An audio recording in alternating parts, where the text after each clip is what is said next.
If you're thinking about becoming an electrician in the UK, then there's one card that you need to understand before anything else, and that is the ECS Apprentice Card. This is the card that gets you on site. It's the card that makes you get recognized as somebody who is training to become a fully qualified electrician. And it is the first step in your journey to becoming a fully qualified electrician in the UK, where you earn the ECS Gold Card, which is the benchmark standard for a fully qualified electrician in the UK. But I see so many people confused about this card. Who can get it? How can you apply? What's the difference between the apprentice card and the trainee card? And does JIB recognize this card? And what actually is going to happen for you to actually get this card? So in this video, I am going to answer all of those questions. This is a complete deep dive into the ECS Apprentice Card, who it's for, how to get it, where to get it, what qualifications you need, and crucially, just your journey from that card to ultimately getting the gold card. This is going to probably be a very long video. Like I said, it's a deep dive into the ECS Apprentice Card. So get comfortable, settle in, get a cup of coffee, water, or tea, because we are going to talk about each and everything that you've asked and probably not even known to ask. So tag along. So what is the ECS Apprentice? To the basics, the ECS Apprentice Card is a white card with a red stripe along the bottom. ECS stands for Electrotechnical Certification Scheme, which is the official card system or official card scheme for everyone working in the UK's electrotechnical industry. The Apprentice Card is specifically for students who are undertaking any electrotechnical advanced apprenticeship. That's the key phrase. You must be on formal apprenticeship, not just doing a course or doing this part-time. You must be enrolled in a formal apprenticeship. And this card does three things for you. Number one, it makes you formally recognized as somebody who is training to become a fully qualified electrician in the UK. Number two, it gives you access to sites, because without this card, you can't legally and formally be on any commercial sites or industrial construction sites. And the third thing that it does is it gives proof to site managers and safety officers that you should be there, but only working under supervision. I want to be really clear on the supervision aspect. So as an apprentice card holder, you are allowed to be on site. However, for every single piece of work that you do on that site, you need to be, you must be supervised by a qualified electrician. You are not permitted to carry out work on your own without supervision. And that's is a requirement of the card, because let's face it, you're actually not qualified, you're still training, so you must always have the supervision of a qualified electrician. Moving on to eligibility. So who can actually get this card? To be eligible to get the ECS Apprentice Card, you need to meet two requirements. It's quite simple, just two requirements. Requirement number one is you need to be registered on an electrical or electrotechnical apprenticeship. Now, this is the main one. And if you don't have, or you are not registered or enrolled in a structured apprenticeship program, then you can't apply for the ECS Apprentice Card. Now, the main thing that most people do will be the level 3 installation and maintenance electrician apprenticeship standard, and this is usually a 4-year program that combines on-the-job training and college learning as well. Typically you will attend college 1 day a week and then work on site for the 4 days. So when you enroll, you will need to provide a copy of your training agreement as evidence for you to apply for this ECS Apprentice Card. This is the document you will need to prove that you're formally enrolled in an apprenticeship. And then moving on to requirement number 2, you must pass the ECS Health, Safety and Environment Assessment. If you do not know what the ECS Health and Safety Environment Assessment is, I will link a video right here where I talk about it and everything associated with taking that test. So you can watch this video. Don't log off this one, finish this one, and then go watch the video. So before you can get your apprenticeship card, you need to pass the ECS Health, Safety and Environment test. So this is a computer-based test with 50 multiple choice questions, and for you to pass, you need 43 out of 50. So you can only fail 7 things, right? Get 7 wrong and you still pass. And that's an 86% pass rate. Please tell me my math is correct. So the questions are quite randomly selected, and it's around 300 questions covering topics like general health and safety, fire and emergency procedures, working at heights, PPE. Like I said, I speak more about the health and safety and environment test on this video, so please go and watch that.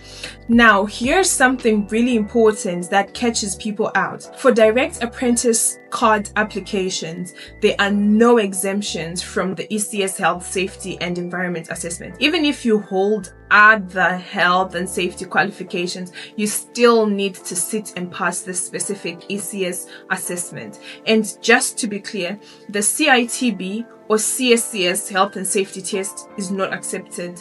The ECS assessment has specific electrotechnical content, including questions on fire stopping and electrical safety, that the general CSCS doesn't cover. So make sure you sit for the right test. So this is worth noting. If your training provider registers you directly with the JIB, the initial classroom-based health and safety unit of your apprenticeship program can be used as an exemption at the point of JIB registration. So the route your training provider takes does matter. This is one of the reasons why JIB registration is so valuable, but we'll get to that point in a minute. So let's talk about the entry requirements for the apprenticeship itself.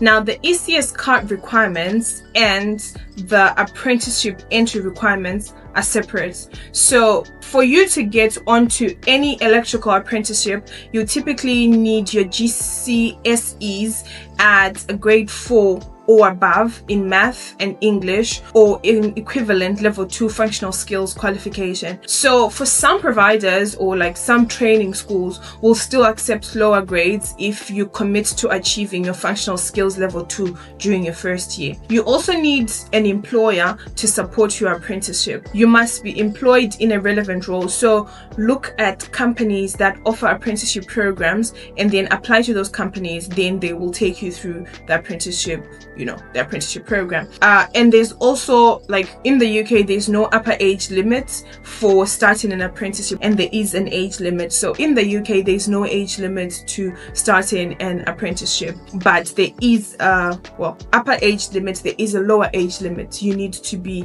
16 and above for you to be able to start an apprenticeship. Okay, so I know I said we're going to talk about JIB registration later, and later is now. So right now I'm going to talk about why JIB registration matters and why it is important. And this is the part of the video where I need you to pay attention. I know you've been paying attention, but a little more at this point, right? So a lot of people might not really understand this or will miss this out, and that's the reason why I need you to lock in. So your training provider should register you with JIB, and that is the Joint Industry Board for Electrical Contracting Industry. And the JIB is largely or hugely important. What is the JIB? So the JIB is the body that sets employment, welfare and training standards for electrical contracting industry in the UK. When it comes to your ECS Apprentice card, the JIB is the organization that administers the scheme in England,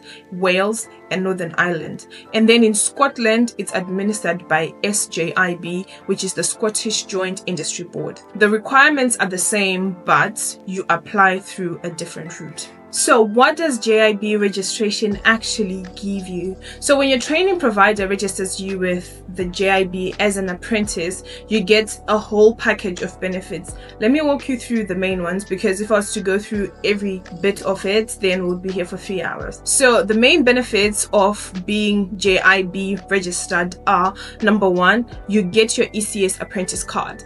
And then number 2, you have a staged apprentice card as you progress through your training. training. So you don't just use one card throughout the 4 years. So you have a stage 2, stage 3, stage 4, and this reflects where you are in your training, what you know, what you've done, and what you're yet to do, right? And then the third thing is you get your final gold card upon successful completion of your apprenticeship. And then you get a JIB registered text or note that is written on the front of your apprentice card, and that is really important for anything really. And then you also get access to JIB employment grades and nationally graded pay rate. So it is very important that you get that JIB registered text, because certain commercial sites will not really recognize or allow you to be on sites if you don't have that JIB registered on your apprenticeship card, because that shows them that you were a part of a properly structured JIB registered program. So what happens if your training provider doesn't register you with the JIB? Might be sad, but there's always a workaround. So you can still get an ECS Apprentice card without a JIB registration. Your training provider can apply for a non-JIB registered apprentice card through the ECS online application system. I will link the ECS website in the description, so just go look at it, see what you need to get for you to actually get this apprentice card. And then you will, however, lose on the benefits of being JIB registered, the benefits that I just mentioned above. And just for reference, these are the benefits. So you won't have that JIB registered written on your card, and you won't have an automatic gold card at the end. So when you're choosing a training provider, one of the first questions that you are going to ask them is if they are JIB registered or a preferred training provider, and you will have to register with the JIB. So if the answer is no, then you seriously need to start considering doing your apprenticeship or getting another training provider, because like I said, you will miss out on the benefits if the training provider is not JIB registered. Now, let me walk you through what your full apprenticeship program will look like. So your 4-year journey from apprenticeship card to gold card. So typically apprenticeship or electrical apprenticeships are 4 years, which is 48 months. And during this time, you will normally spend it between college and the job. So 1 day in the week, you will be at college, and then 4 days in the week, you will attend site visits and be on the job. So years 1 to 3 is a mixture of college and on-site training. So while you're at college, you're going to be taught the knowledge of units that form part of the apprenticeship standard. So this is your electrical theory, the math, understanding regulations, technical knowledge, and you have to do particular workshop sessions to develop your hands-on skills in a controlled environment. And then the other 4 days, you're going to be on site with your employer. This is where you are practicing what you've learned, but this will be done under supervision from qualified electricians. So in your day or in your 4 days on site, you'll be doing your cable pulling, installing of cables, installing of conduits and things like that, learning how to read drawings, understanding how different systems work, how they come together, client relations and things like that. Just basic things that you will face once you qualify as an electrician. During the 3 years, you'll be working through the level 3 electrotechnical qualifications, which will help you cover all the knowledge that you will need and help you gather evidence for your NVQ level 3 portfolio, which demonstrates your on-site competence. As you complete each stage, your ECS Apprentice card gets upgraded. So you receive a new card at stage 2, stage 3, stage 4 of your training, each one showing your progression as you go. Now, moving on to year 4, this is where you do your portfolio completion as well as your AM2S. So your year 4 is where everything comes together. At many colleges, year 4 is primarily on site, and you may need to attend college 1 day a week to finalize your portfolio evidence. But the focus shifts to completing your NVQ portfolio through on-site assessment. Your assessor will visit you at work to observe and record evidence of your competence. So they'll just be there watching how you work, how you relate to your teammates, how you execute your work, how you plan your work. So it's not a case of you being afraid of people watching you, but just executing what you've learned for the past 3 years. And then once your portfolio is complete and claimed, you move on to the AM2S, and that's the endpoint assessment for apprentices. This is a practical assessment typically run over 2.5 days by the National Electrotechnical Training. Oh my god, that's a lot of words. Where you have to design, install, test, certify and present electrical systems to BS 7671 standards under controlled conditions. You can take up to 3 months past your expected apprenticeship date. So after the AM2S, that is when you get your gold card. So when you pass your AM2S, you are done. You can now then go ahead and apply for your ECS Gold Card as an installation electrician or maintenance electrician, because well done, you've done it. So to apply, you'll need to upload your apprenticeship completion certificate, your AM2S results, your health and safety test, your level 3 electrotechnical qualifications, which will break down each and everything that you've studied, and you also need to opt in as to become an ECS registered electrician, which means signing up to a code of professional practice. Now let's move on to the fun section of the video, answering commonly asked questions. So commonly asked questions that people tend to have or get are as follows. Well, number one, what is the difference between the apprentice card and the trainee card? The apprentice card is for people that are in a formal electrotechnical apprenticeship scheme, whereas the trainee card or trainee electrician card is for people who are on a formal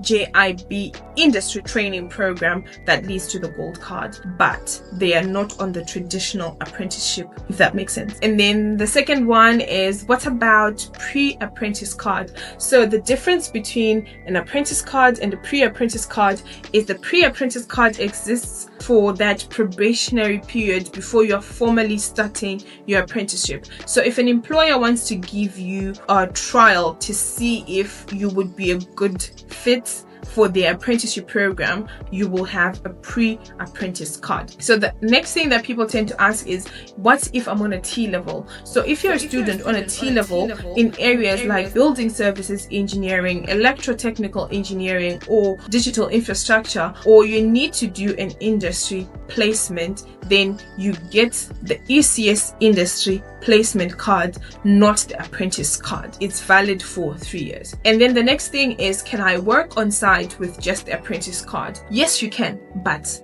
under supervision. So you can't work individually, you have to work under the supervision of a qualified electrician. And lastly, how much does the apprentice card cost? So the cost breakdown is, your HS&E assessment will be approximately £47.50 plus VAT, and then your ECS card application is online, which is £40, and then your card application on paper is also £40 plus a £10 admin fee plus VAT. So that's basically the cost that you will have. However, for more updated or up-to-date prices, I would advise you to go on the ECS website and get the actual prices. I will link it in the description, like I said. Right. And then how long does your card take to arrive? So typically, once your application is submitted and your qualifications have been validated, you should expect your card in about 4 weeks, but that depends on how busy they are. So the quicker you do it, the better. Now, what can you expect to earn? So this, like I said earlier, is you learn while you earn, right? And then